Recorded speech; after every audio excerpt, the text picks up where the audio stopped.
श्री सद्गुरु महाराज की जय। श्री सद्गुरु महाराज की जय। श्री सद्गुरु महाराज की जय। बंदा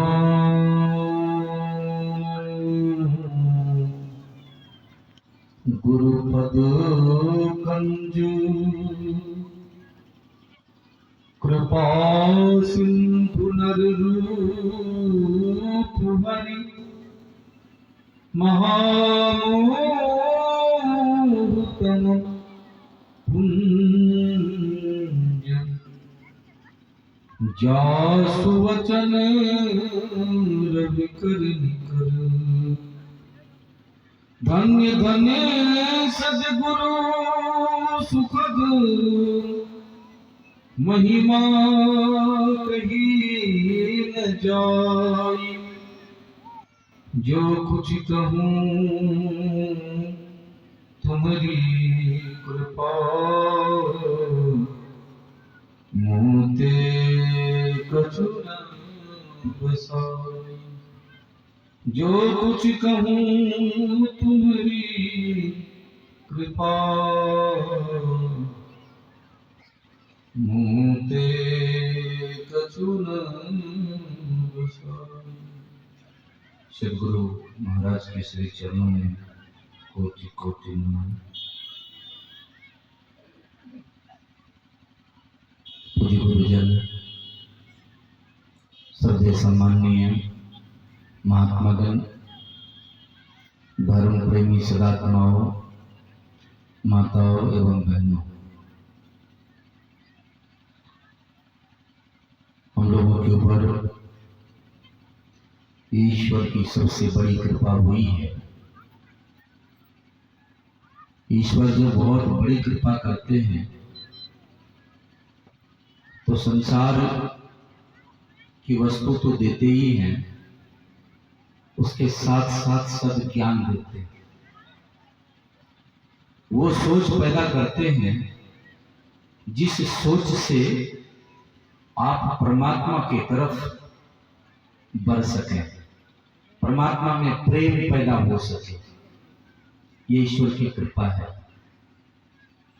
अन्यथा संसार में चाहे कितनी उन्नति कर लें आप, जीवन को कितना ही व्यवस्थित कर लें, लेकिन एक अटल सत्य है कि एक न एक दिन वो समय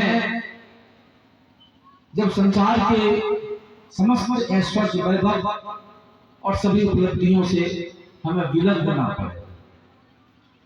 ये निश्चित है, ऐसा नहीं कि सिर्फ संभावना है, निश्चित है। संतों ने कहा कि संसार से जब तुम जाओगे,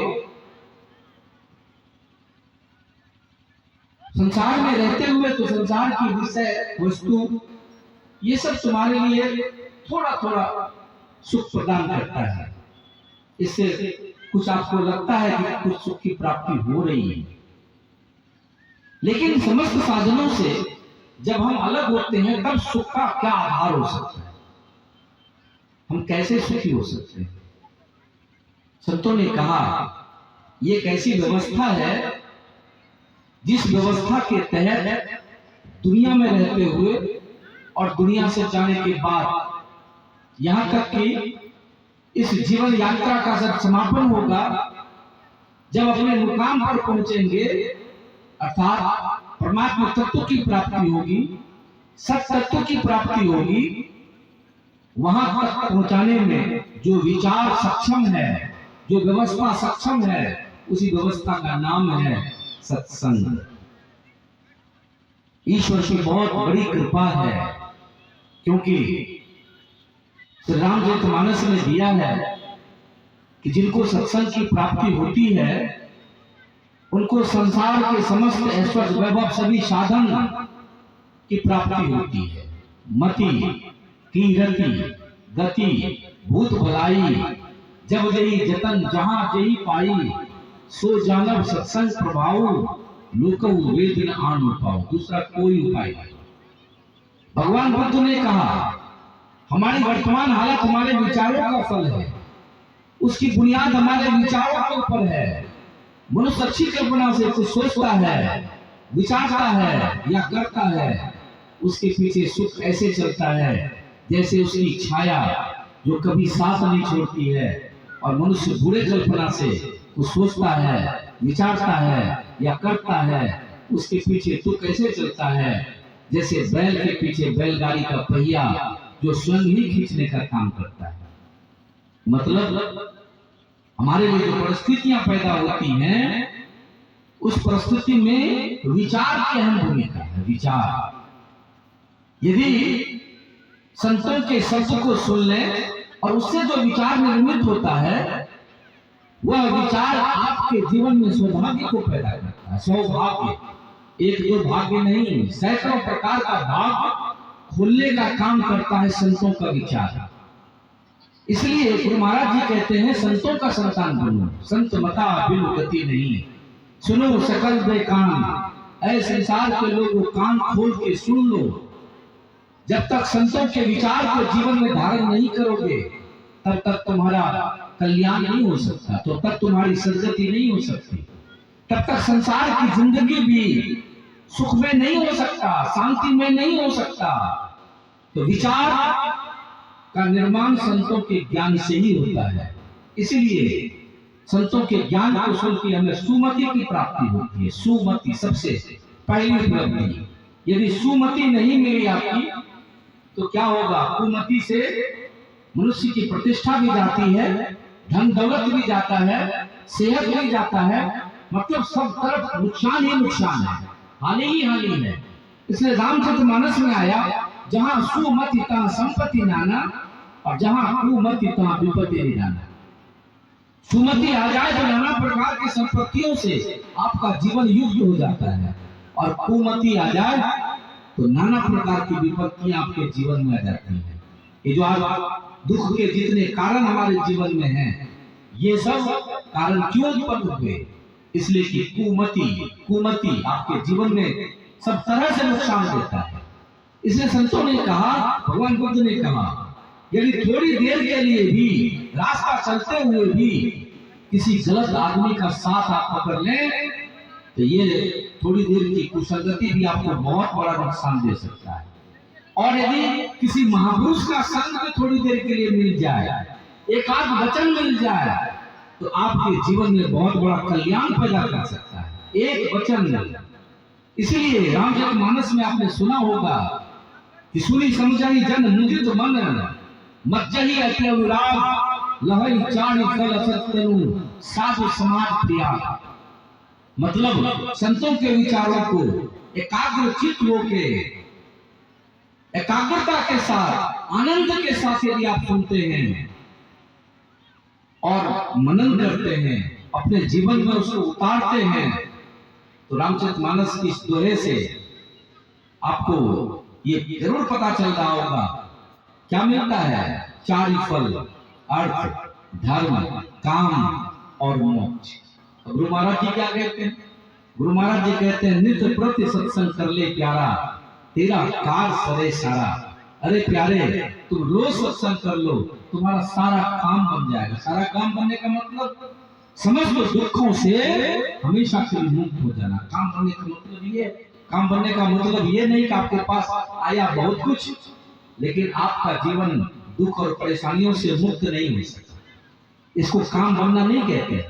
इसीलिए संतों का जो विचार है, संतों का जो पथ है, वो हमें मोक्ष की तरफ ले जाता है, वो हमें सद्गति की तरफ ले जाता है। और असंत संसार के लोगों यानी विचारों से, विषय भोग की भावनाओं से, उन विचारों से जो प्रेरित हैं, उनका संग यदि आप करते हैं तो कामी भव कर पंथ, संसार के तरफ, बंधनों के तरफ, नाना प्रकार के दुखों के तरफ ले जाने वाला ये पंथ है। दो दिशा है, या तो आप संतों के विचार के तरफ चल के अपने जीवन के लिए परम कल्याणकारक कार्य कर लें, क्योंकि सत्संगति मंगल मूला। सत्संग हमारे जीवन में आनंद को उत्पन्न करता ही है, और उसके साथ साथ कल्याण की स्थिति पैदा करता है। कल्याण मतलब समस्त दुखों से मुक्ति। तो संतों के विचारों को जो सुनते हैं, समझते हैं, अपने जीवन में उतारते हैं, या ये कह लीजिए गुरु महाराज जी कहते हैं संत मता बिनु गति नहीं, सुनो सकल दे कान। ऐसे संसार के लोगों कान खोल के सुन लो। संतों के विचार से यदि तुम अपने जीवन को नहीं जोड़ते हो तो तुम्हारा उद्धार नहीं होगा। जो चाहो उद्धार को बनो संतान। यदि उद्धार चाहते हो तो संतों का संतान बनो, अर्थात संतों के विचारों को अपने जीवन में धारण करो। ये जो हम लोग सुन रहे हैं ये संतों के विचार हैं, और ये संतों का विचार आपके जीवन में दिशा भी देती है और दशा भी देती है। आप देखिए, आप जो यहाँ पर इतने सारे लोग बैठे हैं, यदि संतों के विचारों से अवगत नहीं होते तो कहां कहां से चल के आप यहाँ तक आए हैं। आप देखिए, ये आपके जीवन का जो बदलाव है, आपके जीवन का जो परिवर्तन है। आप नाना प्रकार से खाद्य पदार्थों को आप खाते थे। हमारा जीवन बहुत तरह से बुराइयों में ओत-प्रोत था, लेकिन संतों के विचार ने आपके जीवन में ये बदलाव लाया। संतों के विचारों से आपका जीवन बदल गया। आप मांस खाते थे, अब नहीं खा रहे हैं। आप शराब पीते थे, नहीं पी रहे हैं। नाना प्रकार के दुष्कर्मों में प्रवृत्ति थी, आज बहुत हद तक कमी आई है, क्योंकि जिस अनुपात में आपके जीवन में संतों का विचार आता है, आपका जीवन उसी अनुपात में कल्याण के पथ पर चल पड़ता है। तो संतों के विचार ने आपकी बुद्धि में सबलता पैदा किया, ताकत दिया, और इसलिए मन की जो दिशा है, विषय की तरफ जाना, संसार के विकारों की तरफ जाना, बुद्धि में जब सबलता आई तो उस सबलता से क्या हुआ, आपने विकारों की तरफ जाने वाला जो मार्ग था, उस मार्ग पर जाने से आप रुक गए। आपने अपने को रोका। ये बुद्धि की सबलता है, और बुद्धि की सबलता, बुद्धि में ताकत सत्संग यानी महापुरुषों के विचारों से होता है। इसलिए संसार के जितने ऐसे लोग हैं जो संसार के विषय चिंतन में, विषय भोग में प्रवृत्ति रखते हैं, यदि संतों के ज्ञान को आप सुनने का प्रयास करें, संतों के ज्ञान को सुने, तो निश्चित रूप से ये ज्ञान आपको धीरे धीरे उस अवस्था तक पहुंचाएगा, वहां पहुंचाएगा जहां चल के संपूर्ण सद्गति या कह लीजिए पूर्ण आनंद, पूर्ण शांति की प्राप्ति आप कर सकते हैं। आप वहां तक पहुंचेंगे। इस जीवन को वो दशा देने के लिए ही संतों के ज्ञान की आवश्यकता है। तो एक भौरे और एक भुंड में दोस्ती हुई। भुंड आप जानते होंगे, एक कीड़ा होता है जो देखने में घोड़े के जैसा ही होता है। देखने में आकृति एक जैसी होती है, लेकिन दोनों के गुण में बहुत फर्क होता है। घोड़ा तो निरंतर आप देखते हैं कि फूल के ऊपर ही मंडराता है, फूल के रस को ग्रहण करता है और उसी में वो विचरण करता रहता है। लेकिन भुंड जब से जन्म लेता है तभी से नाना प्रकार के गंदगियों के बीच में ही उसका जीवन होता है। आपने देखा होगा खेत वगैरह सब में गंदगी का गोला बनाते हुए वो लुढ़काते हुए ले जाता है। आपने देखा होगा, बहुत लोगों ने देखा होगा, देहात में अक्सर ये दृश्य देखने को मिलता है। आकृति तो एक जैसी होती है, लेकिन गुण में बहुत फर्क होता है। जब दोनों में दोस्ती हुई तो भुंड ने कहा, यार दोस्ती पक्की और टिकाऊ तभी हो सकती है जब दोनों साथ साथ कुछ दिनों तक रहे। ऐसा करो, कल तुम फलाने टाइम में आओ, मैं तुम्हारे लिए सब कुछ इंतजाम करता। निर्धारित समय पर जब घोड़ा पहुंचा तो भुंड ने क्या किया था कि अपने मित्र के स्वागत के लिए बहुत कुछ इंतजाम किया था। क्या इंतजाम किया था? अरे जो मनुष्य जिन विचारों से प्रेरित होता है, जिस प्रकार के खान पान से प्रेरित होता है, तो आने वाले अपने मित्र स्वजन के लिए वही इंतजाम करते हैं। कोई मांस मछली खाते हैं तो ऐसा ही इंतजाम करते हैं, कोई शराब पीते हैं तो ऐसा ही इंतजाम करते हैं। भुंड का जीवन कैसा था? गंदगियों के बीच में था, तो उसने क्या इंतजाम किया था? नाना प्रकार की गंदगियां ला के इकट्ठा करके रखा हुआ था मित्र के स्वागत के लिए। भौरा पहुंचा, भौरे ने कहा, यार मैं तो ये सोच के आया था तुम्हारे यहाँ कुछ दिनों तक रहूंगा, खाऊंगा, पीऊंगा, लेकिन यहाँ तो बदबू से मेरी नाक फटी जा रही है। मैं तो जा रहा हूँ, ज्यादा समय तुम्हारे पास नहीं रह सकता, लेकिन ऐसा करना कि कल इसी समय तुम हमारे यहाँ। निर्धारित समय पर भुंड भी पहुंचा भौरे के यहाँ अपने मित्र के स्वागत के लिए। बढ़िया से बढ़िया फूल जिसमें खुशबू थी, जिसमें सौंदर्य था, उस फूल को चयन करके रखा हुआ था। जैसे ही भूल पहुंचा ले जाके फूल पर बिठा दिया तो भुंड को कभी ऐसे खुशबू से मुलाकात नहीं हुई। उस खुशबू में जाते ही वह मस्त हो गया, इतना मस्त हो गया कि सारी चीजों को भूल गया, सारी चीजों को भूल गया। मतलब ये कि स्कूल पर से अपने मित्र घोड़े के साथ दूसरे पुल पर भी जाना है, ये बात में भूल गया। वहीं मस्त रहा, शाम हुई, पंखुड़ी सिमट गया, वो भूल उसी पंखुड़ी के अंदर बंद हो गया। सुबह होने पर पुजारी आया, उस फूल को तोड़ के ले जाके चढ़ा दिया मंदिर में। वहां जब पंखुड़ियां फैलती हैं तो देखा भूल ने, मैं तो देवताओं के समक्ष हूँ, देवताओं का दर्शन कर रहा हूँ। बहुत प्रकार की ध्वनि, बहुत प्रकार की खुशबू का एहसास हुआ। लेकिन दोपहर के बाद उस फूल को उठा के फिर ले जाके फेंक दिया। गंगा प्रवाहित हो रही थी पास में उसमें, लेकिन भूल उस फूल की खुशबू में इतना आसक्त हो चुका था कि छोड़ने को तैयार नहीं। कभी पानी में गोता लगाता है, कभी फूल के ऊपर चढ़ के बैठता है। अचानक घोड़े को याद आई, अरे अपने मित्र को जिस फूल पर बिठाया था दूसरे फूल पर भी ले जाना था। ढूंढता हुआ आया, देखा वो फूल नहीं है। विचार में आया, रोज पुजारी फूल तोड़ के ले गया के मंदिर में चढ़ाता है, शायद वहां हो सकता है। वहां गया, देखा वहां भी नहीं। फिर उनके मन में आया कि रोज पानी में प्रवाहित किया जाता है गंगा के धार में, वहां ढूंढना शुरू किया। ढूंढते ढूंढते वहां पहुंचा जहां बुंड बहता हुआ जा रहा था। कहा यार, मैं तुम्हें कहां कहां तलाशता रहा, तुम्हारी खोज की, मैं तुम्हें दूसरे फूल पर भी ले जाना चाहता था, तुम यहाँ हो, चलो मित्र मैं दूसरे फूल पर बिठाता हूँ। अब भुंड ने अपनी दशा बताई, यार नीच मति, नीच गति, नीच गृह में बास, भौरे की संगत मिली। हे मित्र, तुम्हारी जो संगति मिली पूरी पाई बास सुबास, बहुत बढ़िया खुशबू पाया पूरी भोरे के संग से। हे मित्र, ये तुम्हारी संगति का प्रभाव था। पहुंचो ठाकुर द्वार, ठाकुरबाड़ी में गया, दर्शन पाकर प्रेम से पारो सुख अपार।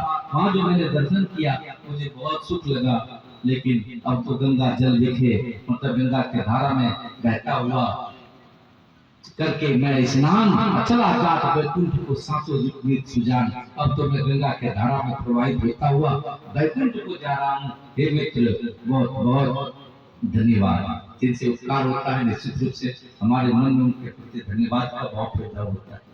तो अब यहाँ पर असल बात जो है उसको समझना आवश्यक है, वरना कहानी तो सिर्फ मनोरंजन के लिए है और उसमें यदि कोई तथ्य है, कोई हमारे लिए सबक है तो वो सबक जानना जरूरी होता है। तो वास्तव में संत घोड़े के सदृश होते हैं। दुनिया के किसी भी विषय में, किसी भी सुख के साधन में कोई आसक्ति नहीं होती है। और दूसरी तरफ भुंड जो संसार के नाना प्रकार के विषय भोग में आसक्त रहने वाला, उन्हें भुंड की संज्ञा दी गई है। संसार के विषय जो इसको गंदगी का रूप माना गया है, वही कामी भोगपन। तो संत लोग कहते हैं कि तुम सद्गति की तरफ चलो, और उसके लिए क्या करते हैं, नाना प्रकार से उपदेश देके, बहुत अच्छी अच्छी बातें बता के, जीवन को विकार मुक्त करके, और उसके बाद में सद्युक्ति हमें देते हैं। हम ध्यान करने के लिए जब अंदर प्रवेश करते हैं गुरु के युक्ति के मुताबिक, तो सबसे पहली उपलब्धि हमारे जीवन में जो आती है वो है बिंदु बिंदु। उसके बारे में बहुत कुछ चर्चा सुन चुके हैं। दोनों दृष्टिधारों को जोड़ने से एक बिंदुता की प्राप्ति होती है, और वो बिंदुता जो है वो ऐसा फूल है जहाँ साधक एक बार जब प्रतिष्ठित होता है उनका जीवन आनंद से बढ़ जाता है, खुशियों से बढ़ जाता है। उस बिंदु पर प्रतिष्ठित होकर वो अलमस्त हो जाता है साधक, और फिर क्या होता है, परमात्मा की तरफ से दूसरी व्यवस्था मिलती है। मतलब जैसे भुंड गंगा के धार में प्रवाहित होता हुआ वैकुंठ को जा रहा था, यहाँ भी एक धार मिलती है साधक को। गगन धार गंगा बहे कहे संत सुजाना। संत लोग कहते हैं सत्य की धार आपके भीतर बह रही है, जो यदि आप उस धार को पकड़ सके, और बिंदु पर प्रतिष्ठित होने वाला साधक निश्चित रूप से शब्द की उस धार को पकड़ता है। और यहाँ तो ये भुंड गया था वैकुंठ में, और ये साधक उस शब्द के धार को कहाँ पकड़ के कहाँ पहुंचता है, मोक्ष में। इसलिए बहुत बहुत ऐसे संसार के विषय भोग में, नाना प्रकार के दुखों में, बंधनों में रहने वाले जब संत के संग में आते हैं, तब जाके संत संग से एक परिणाम जब आता है तो संत के प्रति कृतज्ञता का भाव होता है। मतलब हम संत के प्रति मतलब आभार व्यक्त करते हैं, उनके लिए नतमस्तक हो जाते हैं कि आपके इस ज्ञान से, आपके समझ से, आपके इस विचार से मेरे जीवन में सद्गति आई, मेरे जीवन में नाना प्रकार के सुख के अवसर बने, सुख के साधन बने। इसलिए संतों का जो ज्ञान है, जिस ज्ञान को आप सुन रहे हैं, इसे साधारण मत समझ लीजिएगा। एक भी विचार यदि आपके जीवन में प्रतिष्ठित हो जाए, एक शब्द भी यदि आपके मानस पटल पर स्थिर हो जाए, वही एक शब्द देर सवेर, जन्म चाहे लग जाए 50, जन्म चाहे लग जाए 100, लेकिन उस मुकाम तक पहुंचा के छोड़ेगा, उस मंजिल तक पहुंचा के छोड़ेगा जहां सपनों नहीं दुख द्वय दर्शन, जहां परम आनंद और परम सुख, परम शांति की प्राप्ति होती है, परमात्मा की प्राप्ति करके। इसीलिए संत संग अपवर्ग मोक्ष की प्राप्ति संतों के संग, संतों के विचार से होती है। इसलिए हम लोगों को चाहिए कि संतों के विचारों को सुने, समझें और अपने जीवन में उतारें। निश्चित रूप से ये सारे फल हमें प्राप्त होंगे। बोलिए प्रेम से श्री सद्गुरु महाराज की, बोलिए प्रेम से श्री सद्गुरु महाराज की।